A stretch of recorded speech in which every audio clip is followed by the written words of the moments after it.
Assalamu alaikum. Today we are going to discuss chapter number 48, somatic sensations, general organization, tactile and position senses. इसमें सबसे पहले तो इस chapter में ना क्लासिफिकेशन लिखी हुई है सोमैटिक सेंसेस की। ये वही क्लासिफिकेशन है जो हमने रिसेप्टर्स की पढ़ी थी इन द लास्ट चैप्टर। तो आप इसको रीड कर सकते हैं। वही है interoceptive sensations, exteroceptive sensations, mechanoreceptive somatic sensations and thermoreceptive senses, pain senses and all that. ठीक है, इसके बाद है कि हम इनकी डिटेक्शन और ट्रांसमिशन कैसे करते हैं। डिटेक्ट करने के लिए ऑब्वियसली हमारे पास रिसेप्टर्स होते हैं। ठीक है, तो रिसेप्टर्स हमारे पास हर सेंसेशन का एक अलग रिसेप्टर है। ठीक है, लेकिन जो हमारी टच सेंसेशंस हैं, जैसे जिसमें टच आ जाती है, हीट, कोल्ड, प्रेशर, वाइब्रेशन, ये सारी जो है ये स्किन के कॉन्टेक्ट से आती हैं। तो इनके जो सारे रिसेप्टर्स हैं उनको हम कंबाइनली टेक्टाइल रिसेप्टर्स कहते हैं। ठीक है, और हमने पढ़ा था कि एक्शन पोटेंशियल जनरेट कैसे होता है। वो 4 हमने पॉइंट्स पढ़े थे लास्ट चैप्टर में। ठीक है, उसके बाद यहाँ पर कुछ लिखा हुआ है कि टच सेंसेशन कहते होती है, it is generally results from the stimulation of tactile receptors in the skin और tissues immediately beneath the skin. उसके बाद लिखा है कि pressure sensation generally results from deformation of deeper tissues. ठीक है, और जो लास्ट है हमारे पास कि वाइब्रेशन कैसे होती है, तो it results from rapidly repetitive sensory signals. तो उसको हम वाइब्रेटरी, तो इन तीनों में क्या डिफरेंस है वो ये बताया हुआ है। वाइवा में आपसे पूछा जा सकता है। उसके बाद आ जाते हैं टेक्टाइल रिसेप्टर्स कौन कौन से हैं। ये 6 हमारे पास रिसेप्टर्स हैं, जिसमें फ्री नर्व सेंडिंग है, मीजनर्स कॉर्पसल है। इनका आगे स्ट्रक्चर दिया हुआ है और इनकी लोकेशन दी हुई है कि ये कहाँ पड़े होते हैं। Free nerve endings which are found everywhere in the skin and in many other tissues. ये हमारे पास टच और प्रेशर के लिए होते हैं। ठीक है, उसके बाद मीजनर्स कॉर्पसल है, इसका स्ट्रक्चर दिया हुआ है। इसकी इनकैप्सुलेटेड नर्व एंडिंग होती है, A beta myelinated sensory nerve fibre होता है। It is present in the non hairy parts of skin, particularly abundant in finger tips, lips and other areas of skin where a person's ability to discern spatial locations of touch sensations is highly developed. Like अगर आपको finger पर आपकी touch sensation कितनी obvious होती है, कितनी well defined होती है, but on the back, on the trunk आपके पास ये उतनी वेल डिफाइंड नहीं होती। तो ये उन जगह पर बहुत ज़्यादा होती है जहाँ पर हमने स्पेशल लोकेशन टच सेंसेशन की बहुत ज़्यादा लोकलाइज करनी हो, बहुत ज़्यादा डेवलप्ड करनी हो। ठीक है, और फिर इनकी अडेप्टेशन लिखी हुई। अडेप्टेशन भी लास्ट लेक्चर में डिटेल से हमने डिस्कस कर ली थी। उसके बाद कि इनके एंड पर एक्सपेंडेड टिप टेक्टाइल रिसेप्टर्स होते हैं जिनको हम मैकल्स डिस्क कहते हैं। ठीक है, अगर हम मीजनर्स कॉर्पसल की डायग्राम देखें तो मीजनर्स कॉर्पसल कहाँ है हमारे पास। मीजनर्स कॉर्पसल बने हुए हैं ये। ठीक है, ये हमारे पास मीजनर्स कॉर्पसल का स्ट्रक्चर है। ठीक है, और ये माइकल्स डिस्क है। माइकल्स डिस्क को भी अभी हम पढ़ते हैं।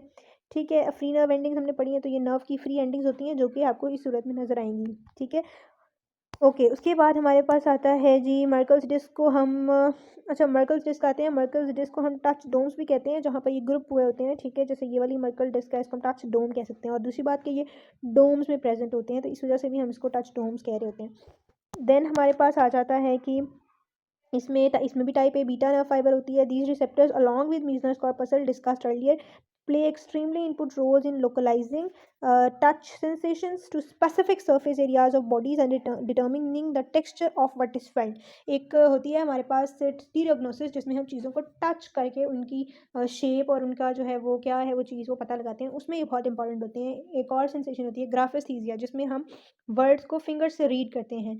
ठीक है, तो वो जो है वो भी सारी इन्हीं की वजह से जो है वो पॉसिबल है, because of presence of these receptors. उसके अलावा हमारे पास हमारे जो हेयर्स हैं उनके एंड पर भी कुछ हमारे पास नर्व एंडिंग्स मौजूद होती हैं जो कि दे एक्ट एज रिसेप्टर्स। ठीक है, जैसे यहाँ पर नजर आ रहे हैं ना कि हेयर एंड ऑर्गन जिसको हम कह रहे हैं, जो हेयर से एसोसिएटेड नर्व एंडिंग्स है वो भी हमारे पास एज अ रिसेप्टर एक्ट कर रही होती हैं। इनको हम हेयर एंड ऑर्गन कहते हैं and they are important for movement of objects on the surface of body और initial contact with body. Then हमारे पास है Ruffini ending which is present in the deepest layers of skin, जो कि ये यहाँ पर नजर आ रही है। ठीक है, it is stimulated by rapid local compression, क्योंकि ये डीप प्रेजेंट है। तो जब सॉरी ये पेसिनियन आ गया हमारे पास, ये जो ऊपर वाला है। So Ruffini endings भी they are important for signaling continuous states of deformation of tissues such as prolonged touch। ठीक है, pressure signals, क्योंकि ये deep present है तो ये भी pressure और prolonged touch को जो है वो modify उनको लेकर जा रहे होते हैं signals को।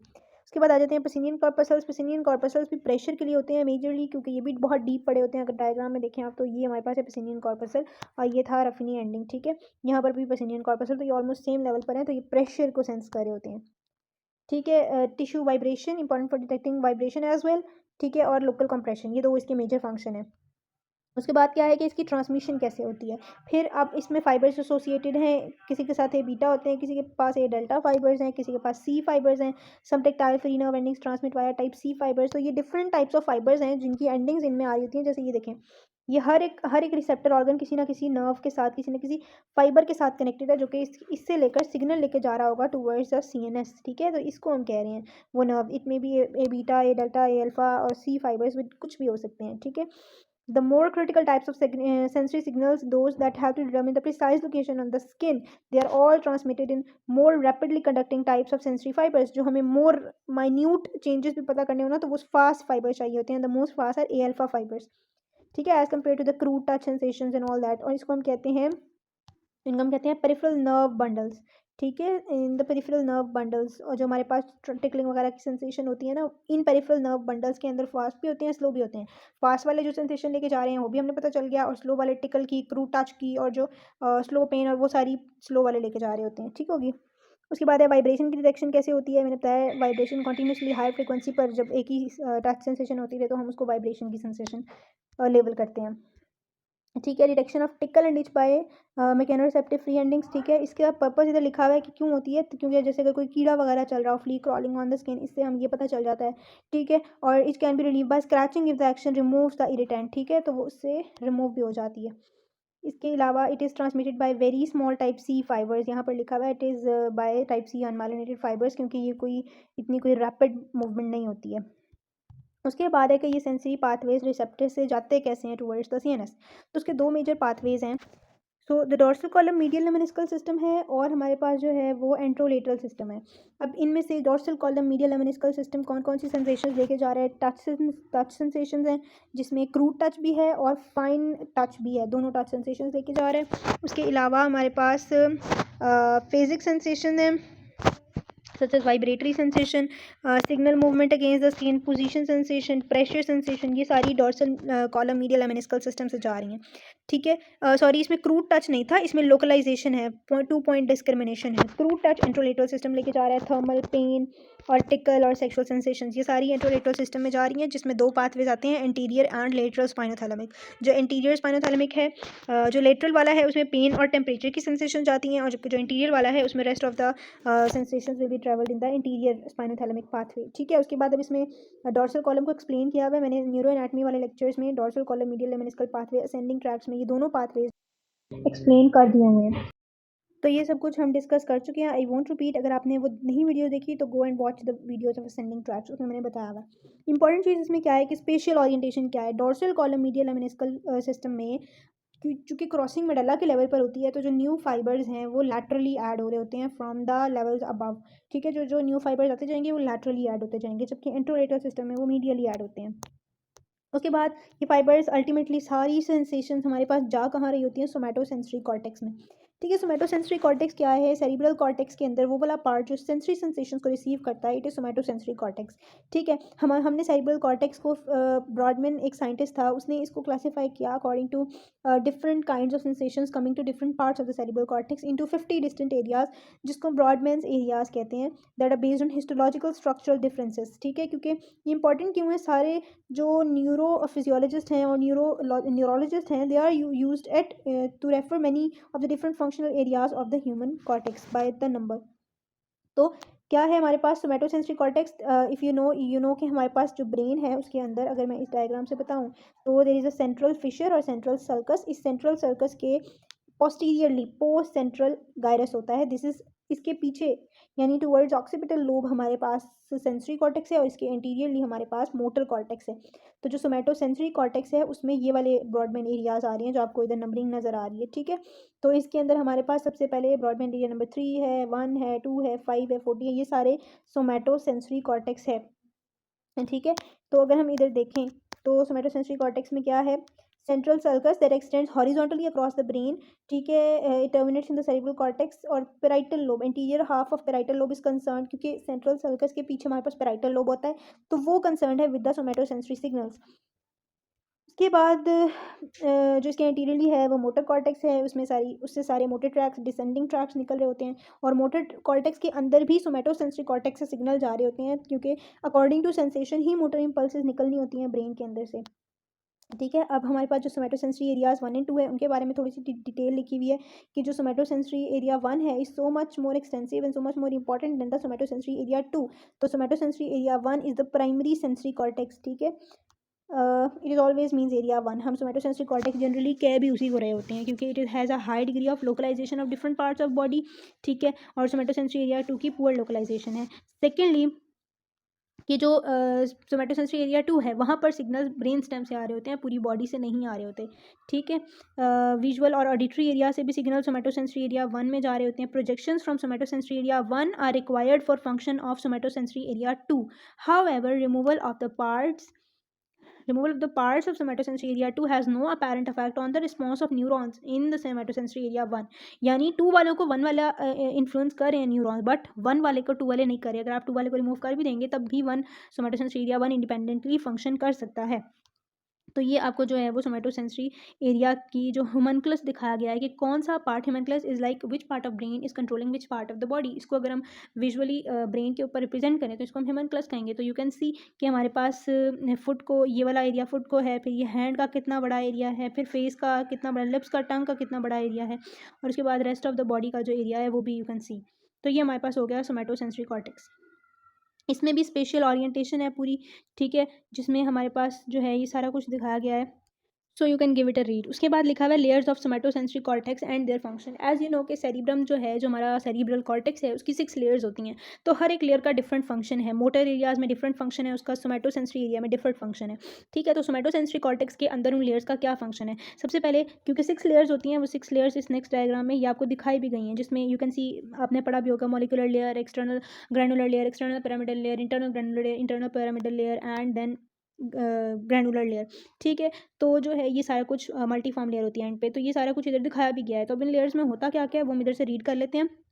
द इनकमिंग सेंसरी सिग्नल्स वो कहाँ पर किसको एक्साइट करते हैं, 4th लेयर को। ठीक है, और फिर वो सारी डीपर लेयर में और सरफेस में स्प्रेड हो जाता है सिग्नल। फिर लेयर 1 और 2 receive diffuse non specific input signals from lower brain centres that facilitate specific region of the cortex. ठीक है, और जो लेयर 2 और 3 के न्यूरॉन्स हैं वो they send axons to related portions of cerebral cortex on the opposite side of the brain through the corpus callosum. Functions लिखे हुए हैं उनके। उसके बाद अगर हम लेयर नंबर 5 एंड 6 की बात करें, they send axons to the deeper part of nervous system, जैसे बेसल गैंग्लिया में अगर कोई जाना है, जैसे ब्रेन स्टेम के अंदर जाना है, स्पाइनल कॉर्ड के अंदर जाना है, जिन्होंने सिग्नल ट्रांसमिशन को कंट्रोल करना है कि ये सिग्नल कितनी इंटेंसिटी से अब ऊपर जाएगा, कितनी इंटेंसिटी से सिग्नल्स नीचे आएंगे, कितने नहीं आएंगे, ये सारा कुछ। तो ये सारा कुछ ब्रेन के दूसरे एरियाज में भी सिग्नल दे रहे होते हैं। ठीक हो गया बात। तो और लेयर 6 से large number of axons they extend to thalamus, providing signals from the cerebral cortex that interact with the help with and help to control the excitatory levels of incoming sensory signals entering the thalamus। and you know कि जितने भी sensory pathways हैं they accept olfaction, सारे चीज़ें thalamus से गुजर के cerebral cortex में जा रही होती हैं। तो सेरिब्रल कॉर्टेक्स थैलेमस को भी सिग्नल दे रहा होता है कि फर्दर आपने कितनी सेंसेशंस को ऊपर आने देना है या कितनी सेंसेशंस को आपने वहीं पर रोक देना है। ये भी फंक्शन होता है इनमें। ठीक है, दूसरी बात ये कि सेंसरी कॉर्टेक्स में वर्टिकल कॉलम्स ऑफ न्यूरॉन की फॉर्म में वो अरेंज होते हैं। अगर आप देखें तो ये वर्टिकल अरेंजमेंट है। ठीक है, न्यूरॉन्स की ये देखें वर्टिकल अरेंजमेंट है, न्यूरॉन्स ऐसे हॉरिजॉन्टली नहीं पड़े हुए। ठीक हो गया बात। उसके बाद इसमें क्या इंपॉर्टेंट है, they serve as a single specific sensory modality, some columns respond to stretch receptors around joints. ये पहले भी हम लेबल्ड लाइन प्रिंसिपल में पढ़ चुके हैं कि हर नर्व फाइबर ने स्पेसिफिक ब्रेन के रीजन पर टर्मिनेट करना है। पेन वाला है तो वो पेन पर टर्मिनेट करेगा। वही बात लिखी हुई है कि कौन सी चीज़ कहाँ आकर टर्मिनेट कर रही है। तो you can give it a read. उसके बाद क्या है कि फंक्शंस क्या है सोमैटोसेंसरी एरिया 1 के, ये सबसे इंपॉर्टेंट जो हमने पढ़ा सेंसरी कॉर्टेक्स के अंदर एरिया है, इसके क्या क्या फंक्शन है कि अगर इसकी लीजन हो जाए या हम इसको रिमूव कर दें तो फिर पेशेंट के अंदर किन किन चीज़ों का लॉस होगा। ठीक है, सबसे पहले तो patient is unable to localise discretely the different sensations in different parts of body. ठीक है, जिसमें टच, पेन, प्रेशर, ये सारी सिग्नल्स जो हैं ये बॉडी से, ट्रंक से, लेग से, लिम्ब से, हर जगह से जो है वो ही कांट लोकलाइज। ठीक है, क्रूड लोकलाइजेशन हो जाएगी बट फाइन जो उनकी, बिकॉज क्रूड लोकलाइजेशन तो एनिमल्स भी कर सकते हैं ना, उन्हें कहीं पेन हो रही है तो वो चीज़ लोगों को टच नहीं करने देंगे। ठीक है, लेकिन जो सेरिब्रल कॉर्टेक्स की डेवलपमेंट है it is the differentiating feature from animals कि ह्यूमन बींग्स के अंदर ये होता है। तो ये फाइन सेंसेशंस को, फाइन स्केल्ड मूवमेंट्स को कंट्रोल करने में हेल्प करता है। तो अगर ये आप ख़त्म कर देंगे तो आपके पास fine touch, fine 2 point discrimination और ये सारी चीज़ें लॉस्ट हो जाएंगी। Secondly the person is unable to जज critical degrees of pressure against the body, ठीक है, उसको ये नहीं पता चलेगा. The person is unable to जज the weights of objects, it is unable to जज शेप्स और फॉर्म्स ऑफ ऑब्जेक्ट्स. इसको ए स्टीरियोग्नोसिस कहते हैं. मैंने आपको स्टीरियोग्नोसिस बताया था ना कि क्या होता है, शेप्स और फॉर्म से ऑब्जेक्ट्स को जज करने की कोशिश करना. तो वो भी एक बहुत ही फाइन स्किल्ड मूवमेंट है. एनिमल्स तो ये काम नहीं कर सकते ना, तो वो भी लॉस्ट हो जाएगा. ठीक है, the person is unable to जज texture of materials because this type of judgments depend on highly critical sensations caused by movement of fingers over the surface to be judged. और इस सेंसेशन को हम ग्राफिस्थीसिया कहते हैं और ये डॉर्सल कॉलम सेंसेशन का फंक्शन होता है इसको लेकर जाना. ठीक है, आपकी पेन और टेम्परेचर की लोकलाइजेशन ख़त्म हो जाएगी. ठीक है, सोमैटोसेंसरी एरिया 1 अगर ख़त्म होगा और सेंसेशंस आर पुअरली लोकलाइज्ड. थोड़ी थोड़ी सेंसेशन हो सकता है आपको फील हो बट नो लोकलाइजेशन. उसके बाद हमारे पास नेक्स्ट पेज में है सोमैटोसेंसरी एसोसिएशन एरिया, जिसमें एरिया 2 है, एरिया 5, 7.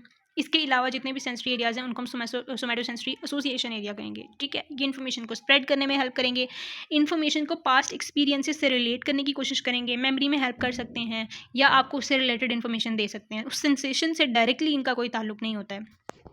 ठीक है, electrical stimulation in somatosensory association can occasionally cause an awake person to experience a complex body sensation, sometimes even the feeling of an object such as a knife or a ball. यानी इसमें वो क्या, यानी कि अगर कोई person जाग रहा है और उसका सोमैटोसेंसरी एरिया 1 आपने बंद किया हुआ है और बाकी एसोसिएशन एरिया को आप स्टिमुलेट कर रहे हैं और आप चाहते हैं कि उस पर्सन को पता चले, लेट्स सपोज नाइफ से आप उसको कट करें, तो उसको नहीं पता चलेगा इवन, क्योंकि इसका फंक्शन ही नहीं है सेंसेशंस को इंटरप्रेट करना. इसका फंक्शन है उसको डीपर पार्ट्स में ट्रांसफ़र करना, उसके रिलेशंस करना, उसको रिलेट करना, उसको ट्रांसफ़र करना. तो ये उसको वो नहीं उसको इंटरप्रेट नहीं कर पाएगा. It just it is it seems clear that the somatosensory association area combines the information arriving from multiple points in the primary somatosensory area to decipher its meaning, just to know. ठीक है, और it also because it receives signals from somatosensory area 1, ventrobasal nuclei of thalamus, other areas of thalamus, visual cortex and auditory cortex. इन सब जगह से इसके अंदर fibres आ रहे होते हैं. उसके बाद है amorphosynthesis effect of removing the somatosensory association area. अब इसको नुकसान क्या होगा कि अगर हम सोमैटोसेंसरी एसोसिएशन एरिया को रिमूव कर देते हैं, ये बहुत इंटरेस्टिंग होता है, बहुत ही अनरिलेटेड है कि इसमें होता ये है कि पेशेंट का अगर सोमैटोसेंसरी एसोसिएशन एरिया कट हो जाए या इसमें कोई लीजन हो जाए ना, तो पेशेंट को अपनी बॉडी की कॉन्ट्रालेटरल साइड फील ही नहीं होती. He forgets that he has that one side of body as well. ठीक है, लाइक अगर आप उससे कहेंगे कि अपने दोनों हाथ या अपने आगे करो, या वो आप उसको कोई चीज़ देने लगेंगे, तो वो अपना वो वाला हाथ भूल जाएगा. उसको याद ही नहीं होगा कि मेरे पास वो वाला हाथ है, वो वाली बॉडी की साइड भी है.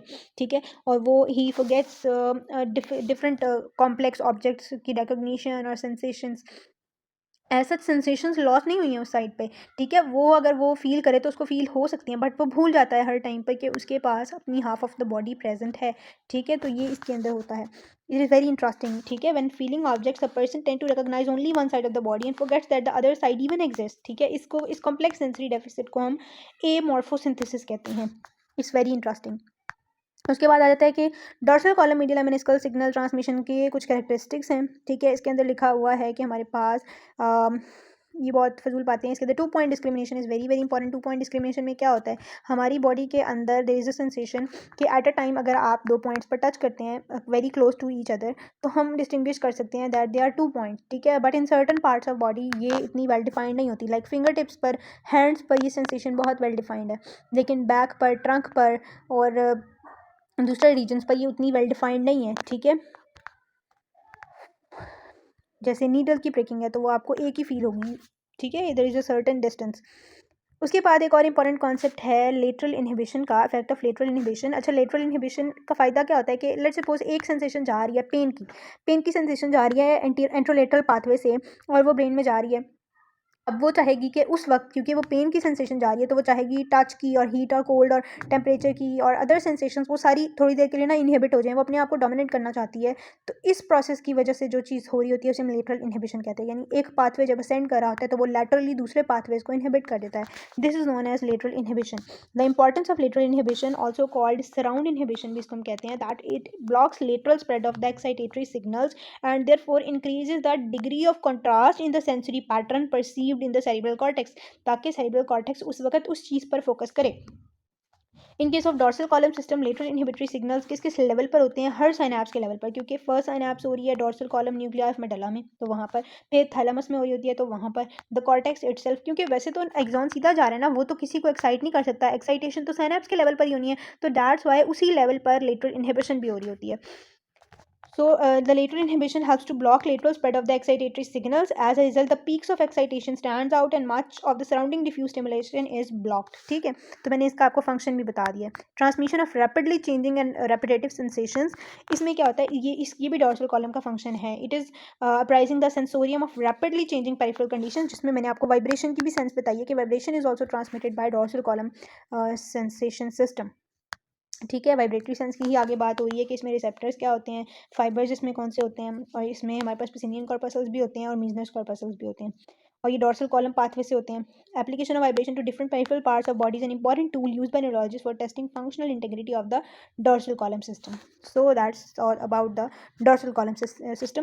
ये जो ब्लू बॉक्स है यहाँ को पढ़ने की जरूरत नहीं है, it is not included in our syllabus. उसके बाद हमारे पास आता है पोजीशन सेंसर्स, ये भी सिलेबस में नहीं है. उसके बाद है एंट्रोलेटरल सिस्टम. एंट्रोलेटरल सिस्टम भी इसका पाथवे मैं न्यूरोएनाटमी के लेक्चर में बता चुकी हूँ, तो अगर आपने वो पढ़ना है तो गो एंड वॉच दैट वीडियो. अभी हम इसकी फिजियोलॉजी डिस्कस करेंगे, इसकी कैरेक्टरिस्टिक्स. तो इसकी कैरेक्टरिस्टिक्स में क्या है कि जो एंट्रोलेटरल सिस्टम है, कैरेक्टरिस्टिक्स इसकी सेम है. स्पेशियल लोकलाइजेशन है. कैसे spatial localisation of signals is poor. एक तो इसमें क्योंकि फाइन टच इसमें नहीं आ रही होती, वो डॉर्सल कॉलम में आ रही होती है, तो हम इसको लोकलाइज नहीं कर सकते. ठीक है, इसके अंदर पेन को भी एज सच. लेकिन इसकी स्पेशल ओरिएंटेशन इस तरह से होती है कि इसके अंदर जो न्यू इनकमिंग फाइबर्स हैं they are present medially, because की स्पाइनल कॉर्ड के लेवल पर ही क्रॉस करी होती है. इस चीज़ को समझने के लिए भी मैंने डिटेल से न्यूरोएनाटमी वाले लेक्चर में बताया है, तो you can go and watch that videos. उसके बाद है the gradations of intensities are also far less accurate of this pathway, with most of the sensations being recognised in 10 to 20 gradations of strength rather than as many as 100 gradations for the dorsal column system.